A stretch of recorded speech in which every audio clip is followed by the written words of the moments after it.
Hi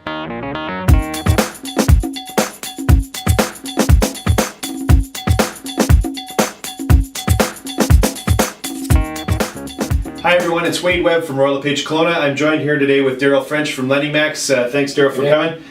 We're here to share a Mortgage Minute with you again and talk about creating urgency and timing. Timing is everything. Buying, selling, financing, just as important in anything. And if I told anybody, it's not just location, timing has a huge part. So Daryl, tell us what's happening in the financial world and the concern or the emphasis you are feeling right now of people knowing when the right time is and getting ahead of the curve instead of being caught in the middle of the curve. Well, I think that's a lot of people's fear. They're sitting waiting for the housing prices to bottom out and the interest rates. They want to jump in before the interest rates start to go up. Right. Well, in all honesty, I think we've missed both. Right. I think the housing prices have flattened, if not come up a little bit. Right. Mortgage rates have definitely started to rise. If you go look back in May, we started to see increases in mortgage rates.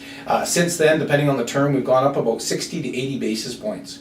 Okay, that's a huge bump in a very short period of time. Yeah. Seeing as we really haven't seen any such change in the last 5 years. Well, I know from our end, the housing market, we've seen single-family residential where under $500,000, nothing to buy. Prices have definitely flattened out, and if anything continues on the way we see it over the fall, we'll probably see a pressure on increases in prices in single-family residential, especially in that under $500,000 price range.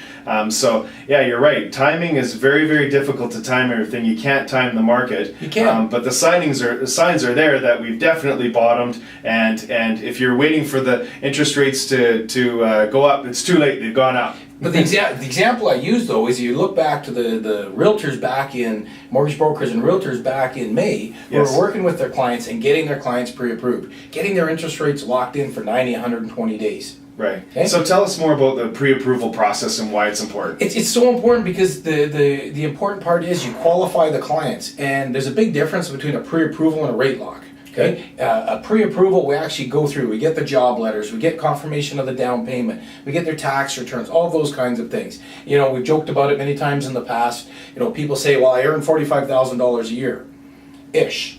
Right. Which The could employer be sends somewhere them- between gives them a 30 and letter. 40,000. Yeah, the employer writes a letter and says, well, he gets paid 38. Yeah. It's a far cry. So confirming all of that information, getting it all nailed down is so important today. Okay. We've talked in previous times about the changes, the B20 changes to the underwriting. It's so much more important today that we have our T's crossed and our I's dotted early on in the So process. 3 benefits to the consumer of pre-approval, if you can. Well, first and foremost, it's the emotional roller coaster. Right.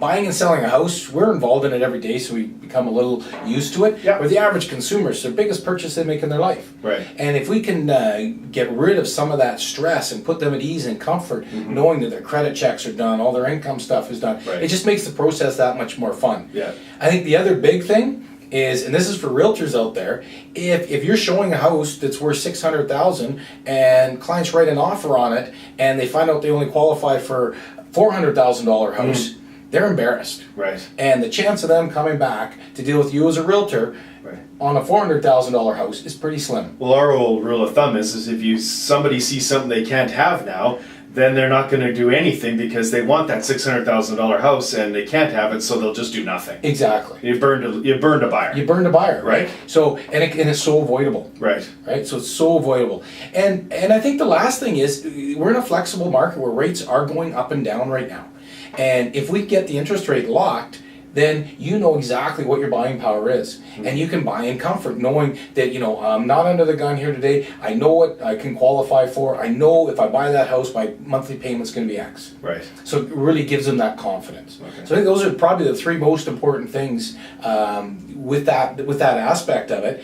And I think the other thing on relationship side, you know, if we get the pre-approval done up front, the realtor's not driving around showing people houses that they don't work on, as well as you've got 2 people involved. You've now got a mortgage broker and a Right. realtor working together. Right. You talk to people differently than I do. Absolutely. Right? So we're giving them different messages all the time with the same purpose and the same goal. Yeah. Okay, but we're bouncing things off, so we have that much better a chance. I always say it's 1 + 1 = 3. it's so much more powerful. We keep a better fence around our clients, more Right. control over the situation, and have a better chance at the end of the day of making the sale. And the people appreciate that expertise, the professionalism, more hands involved in the process, making it easier on them and not as much stress. Well, you look at the best business leaders in the world. What's their skill? They're not necessarily the best at what they do, but they surround themselves Right. with the experts that are really good at what they do. Yeah. And I don't think real estate is any different. Yeah. So to summarize today's urgency and that for the consumer, Is create the urgency with clients. The interest rates are going. Okay, the move's Yeah. already started. We saw another 10 beeps last week. To give you an idea, like 10 basis points, that's $7,000 in income qualifying. So you just reduced the amount they qualify for by $7,000 by waiting a week. right, and your salary. Right, in your salary. So that's a big difference on average, for right? sure, yeah. It's about $7,000 off the table. So create that urgency, get people going. Having a whole pile of people that are pre-approved is probably the biggest asset as a realtor you can have today. Right, and avoid that worst case scenario of burning a buyer where they see something they can't have, and in saving yourself an embarrassment of not getting that financing approved. In my experience, it's the number one reason why deals fall through and why people Boy. end up with it is because they didn't do all the proper planning ahead of time and having the right professionals involved. So, I mean, message to any buyer or seller is get the mortgage broker involved early in the process. Bring in someone, a third-party expert and professional. It just increases your service, increases your whole experience for the consumers, and everybody wins in the end. You're gonna have clients are gonna have enjoy the process more. Realtors are gonna enjoy the process more. Right. The mortgage broker, and like it just makes it easier, and everything flows so much better. Right. Getting people involved sooner. Great. Well, you've heard it here. Rates are going up. Prices have seemed to have been plateaued and bottomed out. And the importance of getting all of that planning and that due diligence out of the way. Thanks, Daryl, for the information today. It's great. Thanks for having me. And appreciate your time. And this is Mortgage Minute with Wade Webb and Royal LePage Kelowna and Daryl French with Lending Max. Thanks very much.